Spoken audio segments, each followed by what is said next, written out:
Ever wonder how your favorite celebrities live? Well, celebrity homes are notorious for larger-than-life ideas where the sky is the limit on what can be built, created, and installed right here at home. Now, we're getting the keys and unlocking these jaw-dropping secrets inside the most incredible celebrity homes in America. I'm Andrea Boehlke. Come join me. This is Celebrity Homes Unlocked.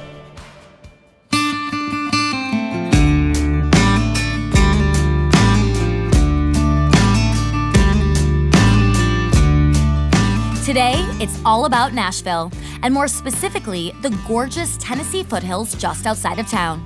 Brad Rempel is the lead singer of country music duo sensation High Valley. Brad and his family have just finished up the build of their stunning cottage getaway, newly furnished by Ashley HomeStore, and he's invited me here to check it all out. I'm here for the whole day, so whatever Brad has in store, I'm ready.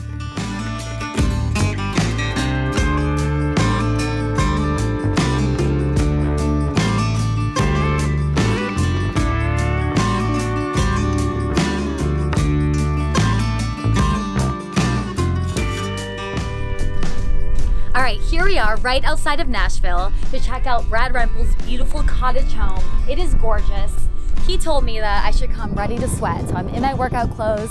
I'm ready to do a home tour and spend the day with him. So let's go check it out. Brad! I think he's home. There he is. What's up? How are you? Hello.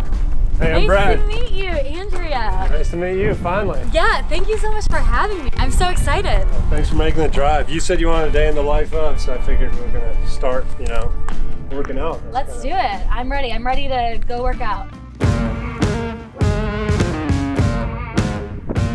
So I don't have much stuff here, just a jump rope and a resistance band. And Okay. I figured, because when you're here hanging out, for us it's like staycation, or I'm writing. I'm not don't have a full gym out here. So I figured we'd start with like a little interval. Okay. Where we start and end with jump rope. And we'll just go for like 50 skips. Is that cool? Gosh, I'm actually terrible at jump roping. Oh, here we go. Okay. I figured getting our heart rates up would be a prime opportunity to find out a little bit more about Brad. He's constantly on the go, so there was no time to waste. Didn't you grow up on a farm? Yeah. When you're on the road, do you actually keep up with a workout routine? You have two options on the road, work out and eat good, or eat pizza every day. Do you work out every day? Is this your everyday routine? I try to. Brad, what is one thing most people don't know about you? I'm afraid of cats. Can you do the jump rope where you switch it? Like, oh! So one of us will do air squats, and the other will do these fancy things. This is a trick when you're on the road and people think you actually have muscles, but you don't. You're just on the bus right before the show. You won't tell anybody though, I won't right? tell anyone. Yeah. So you can do like a few of these.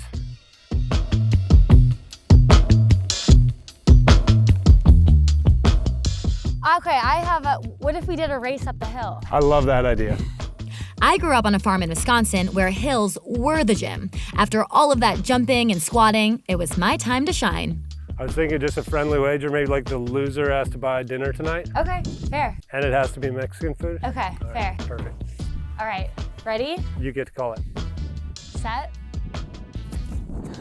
Go. Oh, that's cheating.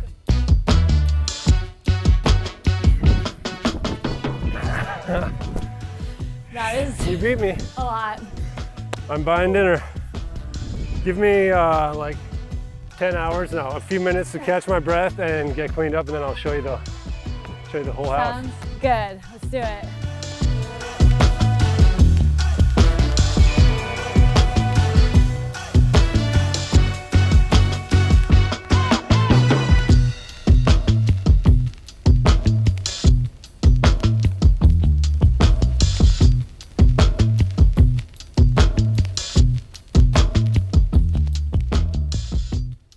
Ashley HomeStore worked with Brad and his wife to completely deck out this cottage getaway.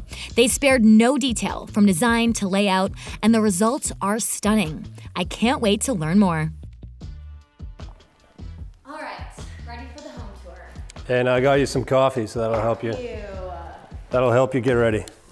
The home is beautiful. So Thank I you. would love to ask you just about why you decided to make this home and what you had in mind when you were designing it. Main thing we had in mind was get outside. And if you can't be outside, if it's windy, which obviously today's a beautiful day, but you know, on those cold, windy days, if it's windy or cold, or even in the winter, you want to like feel like you're outside. So tons of glass, so much glass that we almost had no room to put anything in here, but we love it. And yeah, it's just about indoor, outdoor. That's kind of why, no matter if you're in the kitchen or upstairs in the loft, you should be able to see the pond at all times. And I literally like stood out here so many times on my four-wheeler, angling it, trying to figure out where everything should face, you know. And so it's just, our kids are 12 and 9, and we did not want them to grow up staring at a screen. And each year was like more and more of their friends were getting phones and staring at screens, and we decided, let's spend as much time out here as we possibly can. So what was the intention behind this main room right here where you first walk in? Well, one of the main intentions was, can we, because this is a small spot, you know, it's like, can we actually fit a kitchen and a dining room and a living area all on this floor? And so that's how we came up with this island. We're like, man, do we really need to put another table in between here? Could this not just be the table? It's really cool because when you first walk in, there's so much space, it's so high.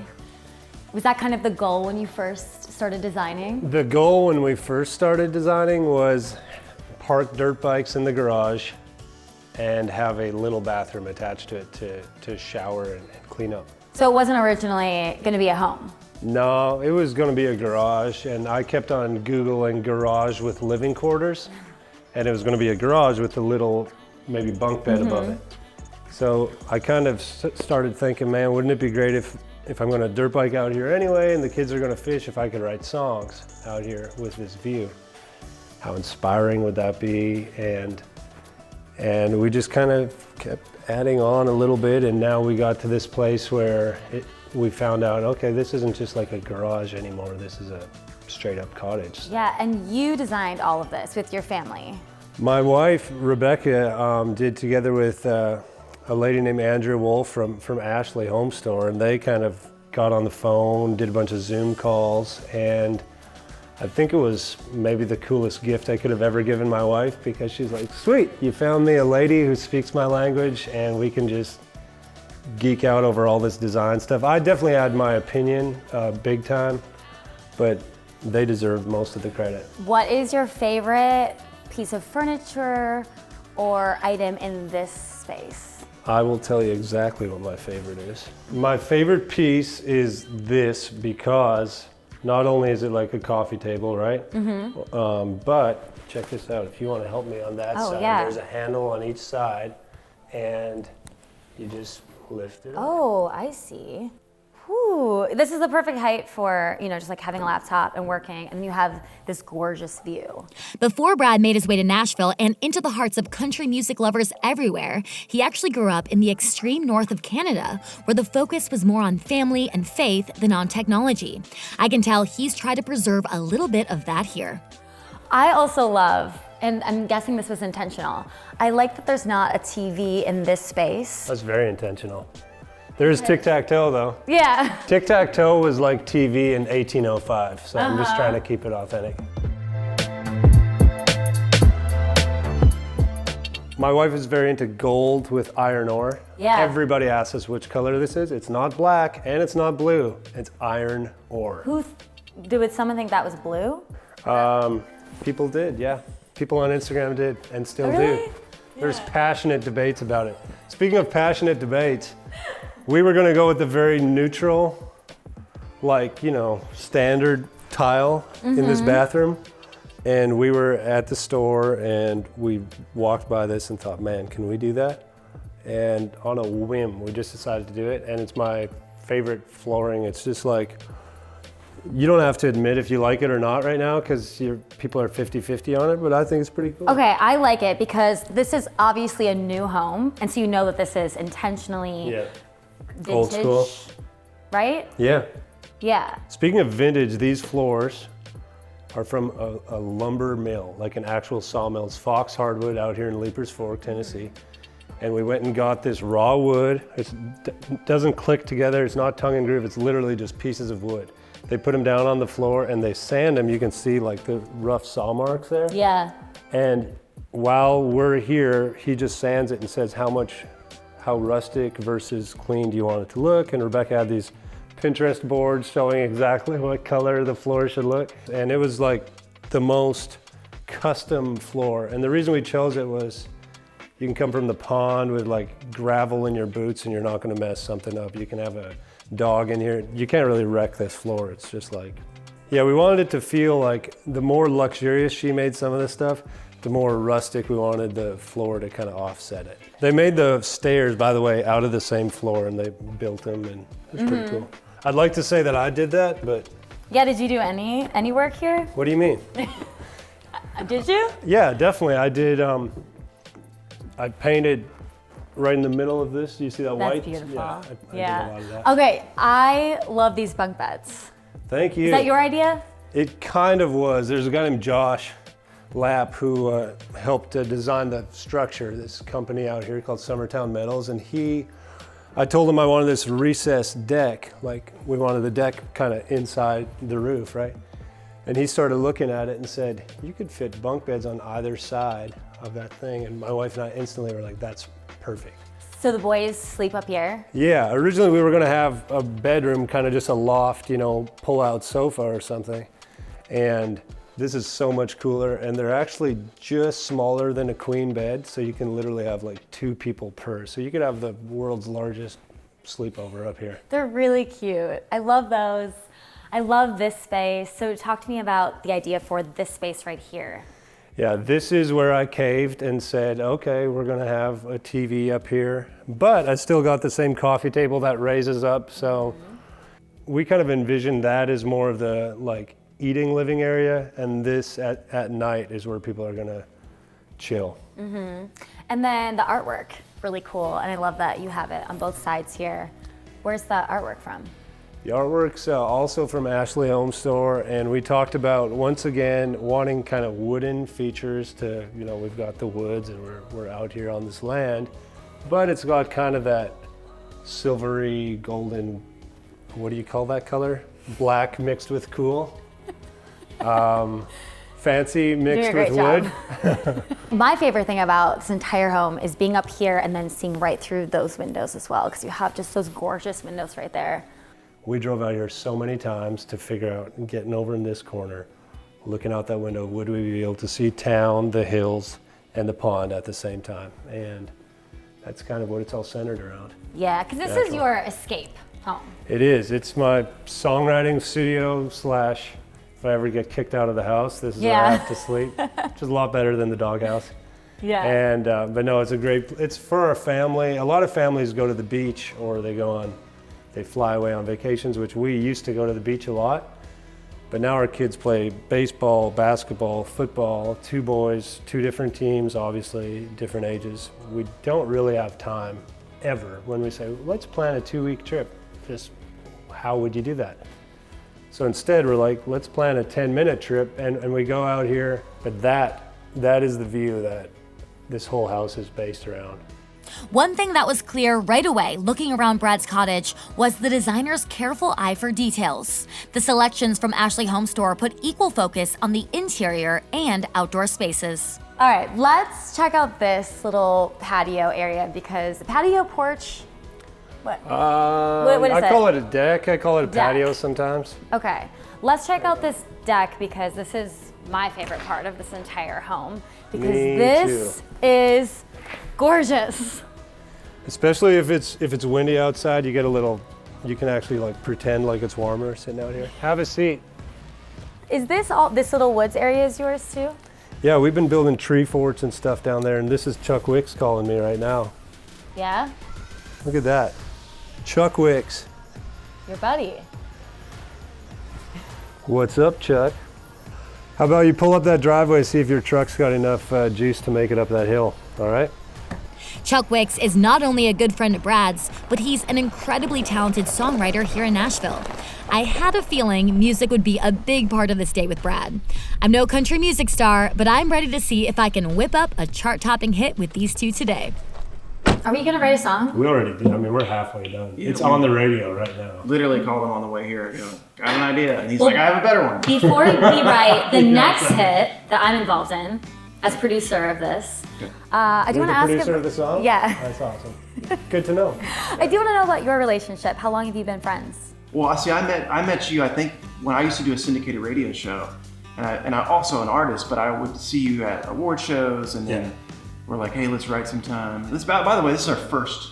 This is the first. This is our first time we've actually written. It took cameras to get us together. Yeah, it took you to get us together. It did. Yeah. But no, 6 years probably, and then.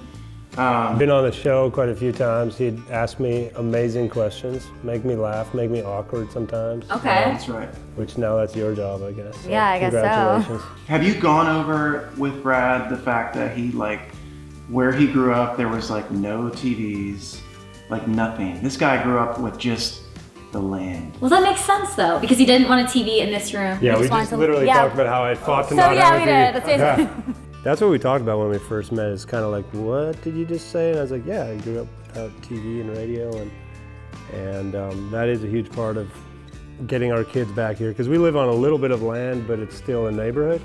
But I think part of why we're here, honestly, is because everybody comes to Nashville because they love country music, or at least that's a huge part of why people come here.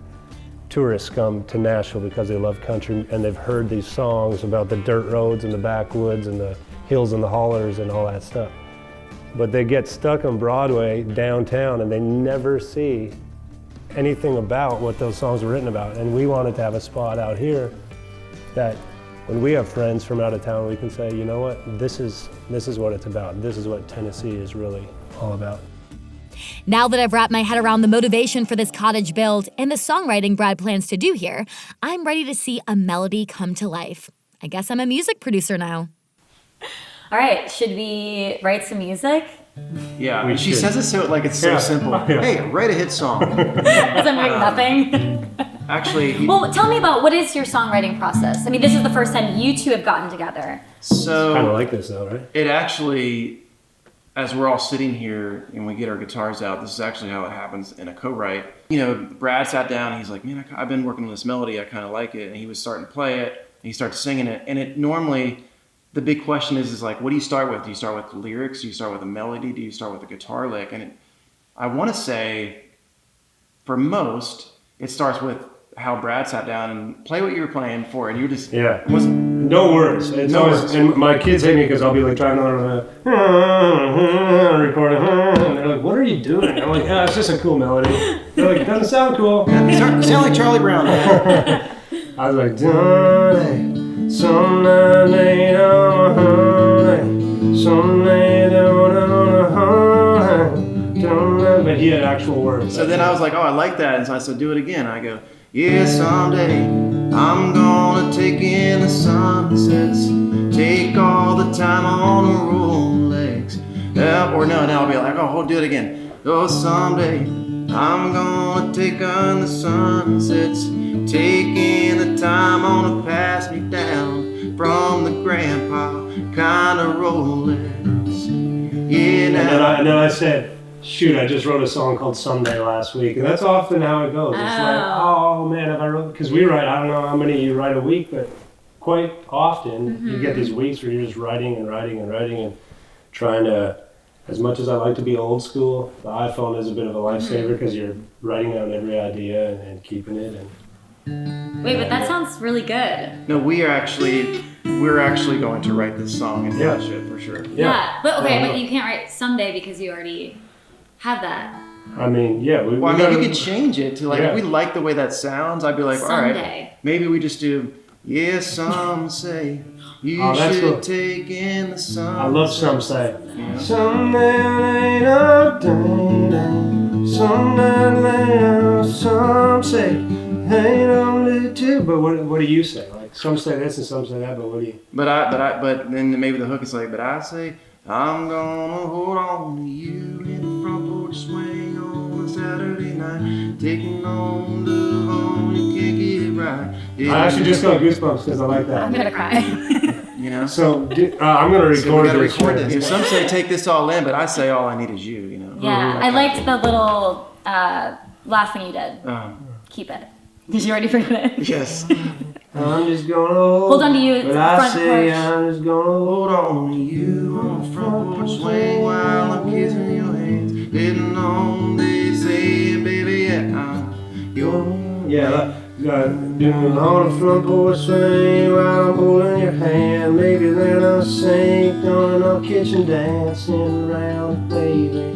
talking about babies. And I Hey, say, saying you're my baby, talking about babies. Yeah, that's saying cool. you're my baby. Next While thing we're you talking know, about I want to Then we also say, said holding your I'm just hands. gonna hold on to you down on a sunset, baby, just about as good as Kitchen it dance, gets. too. Yeah, son's kitchen dance is slow, talking about, say you're my baby, talking about babies. See, this is what we do. We just talk until something rhymes. Sometimes it's like 2 hours and it's like, wait a minute, what did you just say? Do you have any lyrics from the past that now you cringe at?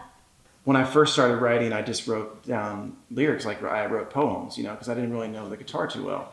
So I remember it being super like, I need you, like rhyming you with you and you and you and all that stuff. It's a close rhyme. I need you, I want you because you're the best and I love you. Like that kind of stuff. You try to forget about those. Yeah. But that's like the beauty of songwriting is, Yeah. in a nutshell, you're always trying to find a different way to say I love you. Because everyone says I love you and they know what it means, but how can you say it differently? Some say, Let's start at the place where you go. and I just wanna hold on. Yes, yes, some say, I just wanna hold on to you on the front porch swing while I'm joining you. Doesn't love getting mom better. Got a knee and never beats better. That's where the crowd goes. Just remember that, man, better. All right, we gotta go. Always gonna do. Well done, my man. Thank you. After all the songwriting hype about Tennessee sunsets, I can happily report it did not disappoint. The day with Brad was winding down, but I still had more questions for him. I've always found there's no better place to get to the heart of things than around a campfire.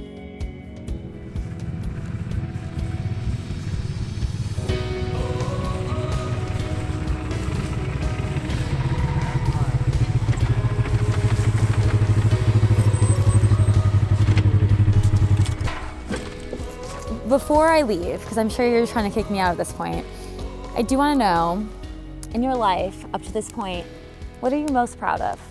Wow. Whew.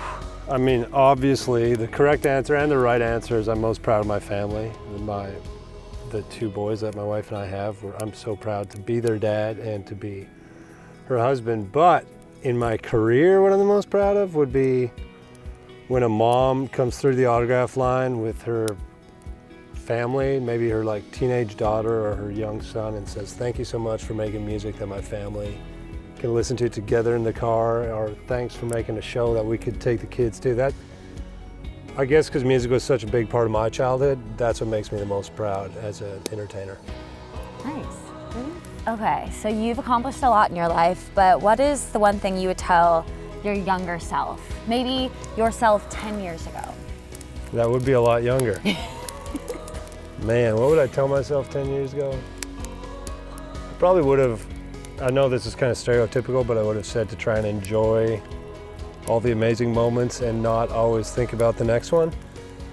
And not to pat myself on the back, but I do think I've tried pretty stinking hard to do that, but I'd still remind myself of that to do it even more, because you know, everything that started our career was exciting, everything in the middle, you know, the future is exciting. It's all exciting, but it's so hard to chill and just enjoy it, which is literally why we're here, why we built this place, is like a little bit of a reset, a little bit of a slow down and say, this is how we grew up in the middle of nowhere. How about we try and do that again?